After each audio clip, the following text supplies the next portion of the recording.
Praise the lord. నిజమైన స్వరం. June 2, 2025 Holi prayer home సంఘం వారి అనుదిన వాగ్దాన పరిచర్య. నిత్యరాజ్యంలో ప్రవేశము మీకు సమృద్ధిగా అనుగ్రహింపబడును. పేతురుకు రాసిన 2వ పత్రిక 1వ అధ్యాయము 11వ వచనము.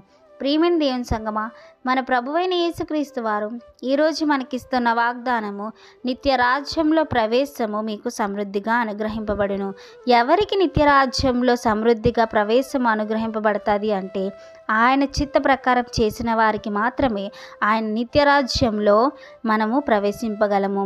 ప్రభువా ప్రభువా ప్రభువా అని పిలిచేవాడు ఆయన రాజ్యంలోకి వెళ్ళడు, కానీ తండ్రి చిత్త ప్రకారం చేయవాడు మాత్రమే ఆయన రాజ్యంలో ప్రవేశము చేయగలడు.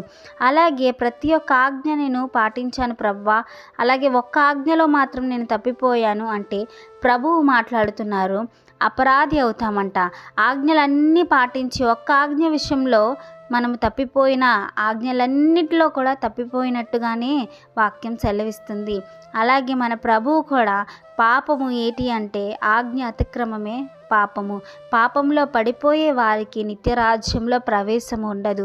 పాపాన్ని విడిచిపెట్టిన వారికి మాత్రమే నిత్యరాజ్యంలో ప్రవేశం ఉంటుంది. కనుక ప్రియమైన దేవుని సంగమా, మన పాపాలను విడిచిపెట్టి పవిత్రులుగా జీవిస్తూ ఆయన కొరకు ఎదురు చూస్తూ ఆయన చెప్పే ప్రతి ఒక్క పని చేస్తూ ఆయన కొరకే జీవించే వారికి నిత్యరాజ్యంలో సమృద్ధిగా ప్రవేశం కలదు అని ఆయన సెలవిస్తున్నారు. కనుక ప్రియమైన దేవుని సంగమా, మనం ఆయన అడుగుజాడల్లో నడుచుకుంటూ ఈ లోకంలో మనకి ఏది శాశ్వతం కాదు. కొంతకాలమే మనము ఈ లోకానికి వచ్చి జీవించడానికి మన ప్రభువు మనల్ని ఇక్కడికి పంపించి ఉన్నారు.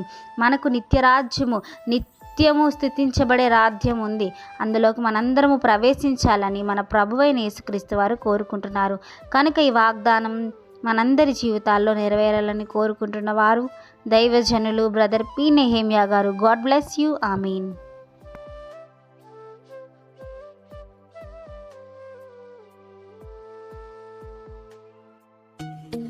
Hi friends, holy prayer home Gajuwaka సంగమ వారు మాట్లాడిన విలువైన దేవుని సందేశములను మీరు వినటానికి మా యొక్క యూట్యూబ్ ఛానల్ హోలీ ప్రేయర్ హోమ్ను సబ్స్క్రైబ్ చేసుకొని పక్కనున్న బెల్ ఐకాన్ క్లిక్ చేయగలరు.